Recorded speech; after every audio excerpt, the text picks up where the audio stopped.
Top quality और consistent performance के लिए सिर्फ सिल्वर पंप्स एंड मोटर्स, नाम याद रखना। મોરબીમાં 100થી વધુ પાટીદારોએ પિસ્તોલના લાયસન્સની માંગ સાથે જિલ્લા કલેક્ટરને આવેદન આપ્યું છે. છેલ્લા ઘણા સમયથી પાટીદાર સમાજના દીકરા અને દીકરીઓને અસામાજિક તત્વો પરેશાન કરી રહ્યા હોવાની વાત પાટીદાર સેવા સંઘે કરી.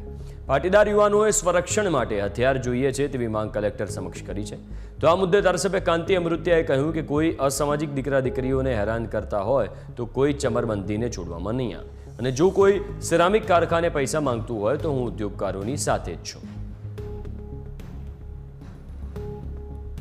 3000 મોરબી જિલ્લામાં ઉદ્યોગ છે, 5 લાખ માણસો બહારના કામ કરે, છતાં પણ એક ઉદ્યોગવાળા એમ કે મારા કારખાને આવી અને ધમકી દઈને પૈસા લઈ ગયા તો પણ હું એમાં ધારાસભ્ય તરીકે એના ભેગો.